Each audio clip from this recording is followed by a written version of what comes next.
जाना जे देहुदास गेले आशापास निवारणे विजय तो त्यांचा झाला नारायण नावडे जनधन माता पिता.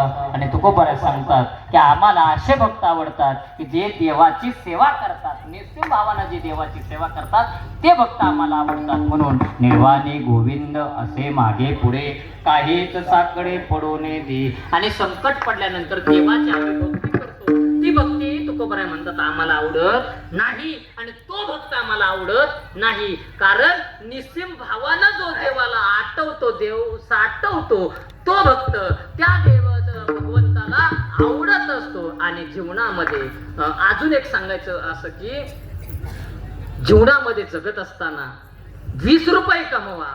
बघा, ऐकून जा, बारकाईनं ऐकून जा.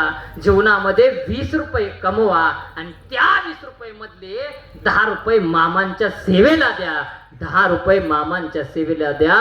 मामा तुम्हाला त्या 10 रुपयाच्या बदल्यात महाराज 400 रुपयाचा प्रसाद दिल्याशिवाय राहत नाहीत, लक्षात ठेवा. 400 रुपयाचा प्रसाद दिल्याशिवाय राहत नाहीत, लक्षात ठेवा. म्हणून जीवनामध्ये जेवढं कमवताय तेवढं अर्ध ना मामांच्या सेवेला द्या. मामा तुम्हाला उभ्या आयुष्यात काहीच कमी पडून देत नाहीत, लक्षात ठेवा. ताकद मामांची आहे. म्हणून जिथं चांगलं कर्म चालू आहे तिथं तुम्हाला निस्सिम भावानं फळ मिळल्याशिवाय राहत नाही. केले कर्म झाले त्याची भोगा आले, उपजले मेले ऐसे किती, उपजे ते नासे, नासे ते पुनर्पितिसे, हे घटिका यंत्र चैसे परिभ्रमेगा. कारण हे सगळं जे दिलंय ते मामाने दिलंय, तुमचं इथं काहीच नाही. जाणारा जाताना मोकळं जायचं आहे, येताना मोकळं आलोय. कारण चाले हे शरीर कोणाची आसते, कोण बोलवितो हरिवीन. अरे हे माझं माझं म्हणून सगळं इथंच राहणार आहे. बंगला, गाडी, पैसा, धन, दौलत, प्रॉपर्टी सगळं इथं राहणार आहे, येणार आहे. ते फक्त माझ्या मामाचं घेतलेलं नाव बरोबर येणार आहे, बाकी काहीच येणार नाही. म्हणून महाराजाला 2 पोरं आहेत ना, त्याने एक पोरगा माझ्या मामाच्या सेवेकरता द्या. उभ्या आयुष्यात त्या घराला काहीच कमी पडल्याशिवाय राहणार नाही, त्या घराला काहीच कमी पडल्याशिवाय राहणार नाही, लक्षात ठेवा. पोरं नोकरीला पाठवण्यापेक्षा मामाच्या मेंढी माऊलीची सेवा करू द्या. ती सेवा सुद्धा तुम्हाला मेवा दिल्याशिवाय राहत नाही, लक्षात ठेवा. आणि बग्ग्यामध्ये एवढे मोठे बग्गे आहेत, त्या बग्ग्यामध्ये सगळ्यात मान कोणाला आहे तर त्या मेंढपाळांना. आणि जे मेंढी माऊली आहे ना त्यांना अगोदर मान आहे. मग कितीही मोठा कीर्तनकार असू दे, या गादीवरती उभा राहून कितीही जीव तोडून सांगू दे, पण अगोदर मान. आणि पहिलं जर प्रसाद कोणाला मिळतो तो म्हणजे जे मेंढके आहेत ना, जे मेंढ्या राखतात, मेंढी माऊली राखतात ना, त्यांना अगोदर मान आहे. म्हणून त्या सुद्धा मेंढी माऊलीची सेवा केल्यानंतर त्यांचा सुद्धा आशीर्वाद ते खऱ्या अर्थानं म्हणजे मामाच आहेत, लक्षात ठेवा. ते सुद्धा काय आहेत, मामा आहेत, लक्षात ठेवा. म्हणून त्यांना सुद्धा मामांच्या रूपातच त्यांची सेवा करा. त्या मामांच्या रूपात केलेली सेवा. आणि मामांची मेंढर जी आहेत ना ते उभ्या महाराष्ट्रात, महाराज तो भगवंत आहे की मुक्या प्राण्याला सुद्धा जीवदान दिलं ते फक्त माझ्या मामाने दिलं, लक्षात ठेवा. दुसरा भगवंत उभ्या महाराष्ट्रात नाही की मेंढ्यांना सुद्धा जीवदान दिलं मामाने.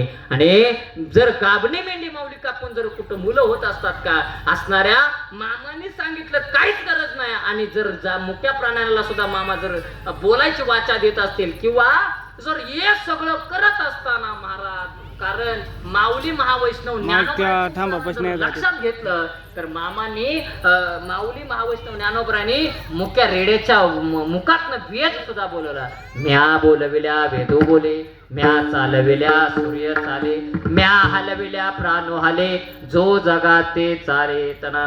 कारण मुखातनं वेद वधवून घेतला. ताकद माऊलींची आहे. तसं महाराज मेंढ्यांच्या जरी मुखातनं बोलायची जर ताकद कोणाची असेल ते आमच्या संत बाळू मामांची आहे, संत बाळू मामांची आहे, लक्षात ठेवा.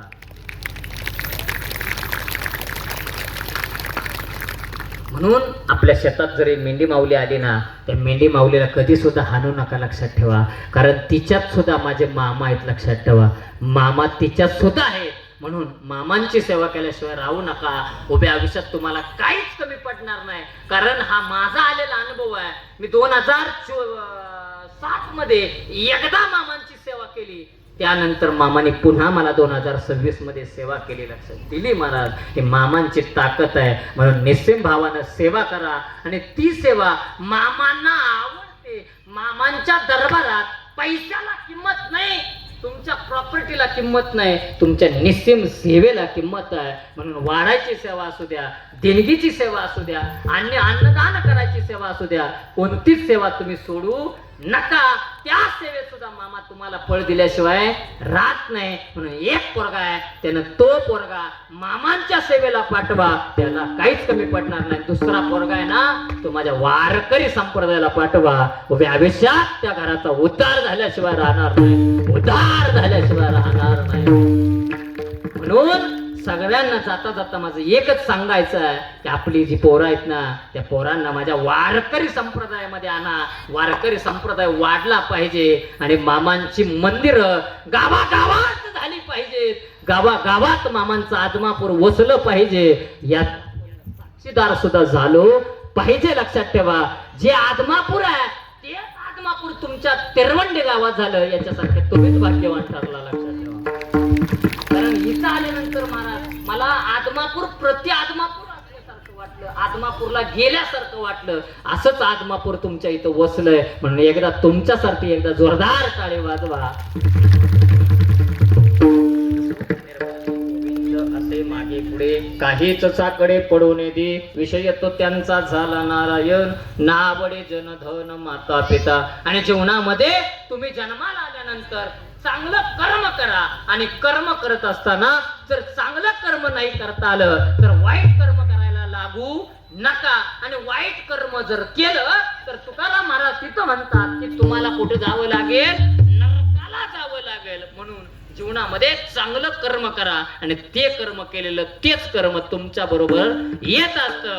कारण तुम्ही जे लावलेलं रोप आहे, कारण शुद्ध बीजा पोटी फळे रसाळ गोमटी, मुखी अमृताची वाणी, देह देवाचे कारणी. कारण जे रोप लावले ते रोप लावल्यानंतर ते झाड मोठं होत असतं, पण त्या झाडाला आम्ही पाणी घातलं पाहिजे. कारण हे मामांची सेवा करणाऱ्यांच्या पाठीमागं तुम्ही उभा राहिलं पाहिजे. कारण नोहे एकल्याचा खेळ मनोन मेळ जमविला. कारण या सगळ्यांनी हा केलेला अट्टास आहे, यांना सगळ्यांनी हातभार लावला पाहिजे आणि सहकार्य केलं पाहिजे.